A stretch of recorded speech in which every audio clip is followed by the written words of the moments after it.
बिस्मिल्लाहिर्रहमानिर्रहीम। د ټولو پښتنو ته اختر مبارک شه. زه ډایرکټر شانزیب خان، ایکشن ډایرکټر او هیرو شانزیب خان یم. ما اوس یو فلم جوړ کړی دی، دغه نوم دی دا کار د بدمعشۍ دی. دغه ډایرکشن هم ما کړی دی، ا فلم هم ما جوړ کړی دی، ا کہانی ما تیار کړی و. دا ایکشن ډایرکټر هم زه یم او دا د کټلنګ والا مراد دا هم التکیو او خلکو نه تپوس کی چې څنګه ډایرکشن راجا کړی دی. راجا په فراډ سره په دوکه سره خپل نامه ورکړی دا. هغه ډایرکټر نه دی، د فلم ډایرکټر زه یم. ما جوړ کړی دی. دا کټلنګ والا ته قسم ورکړي، د بچو قسم ورکړي چې دا هلته ډایرکشن چا کړی دی. ډایرکشن ما کړی دی. هغه خو د علي بې پته نشته. هغه یو غل دی، دروغجن دی، بېمانه دی.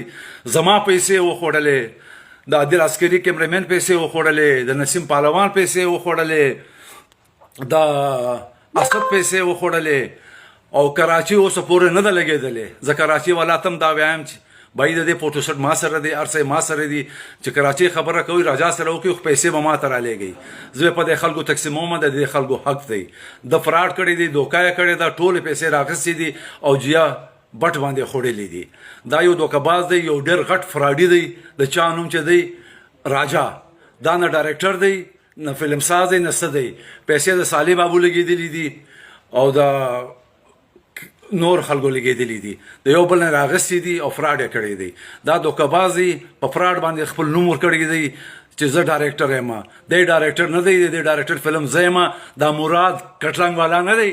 د په دا چینل کې دته هم ډېره غوسه راځي. د خلکو نه تپوس کوي څنګه ډایرکشن یې کړی دی.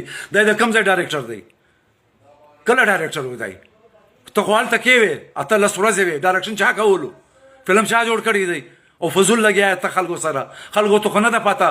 خو زه درته وایم چې دا راجا یو فراډیا دی، دوکهباز دی. زما پیسې خوړلې دي، د عادل عسکري کیمرمین پیسې خوړلې دي، د نسیم پهلوان پیسې خوړلې دي، د اسد پیسې خوړلې دي، د اتو کسانو پیسې خوړلې دي.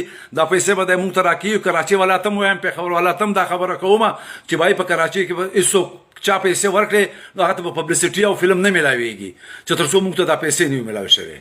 پوه شوې په دې خبره؟ د دې فراډي نه سوات والاو ته زه دا خواست کوم چې دې فراډي نه لرې اوسېږي. د چا نوم راجا دی. دا نه ډایرکټر دی، نه اکټر دی، نه ټر دی، نه فلم ساز دی. دا صرف ټر دی.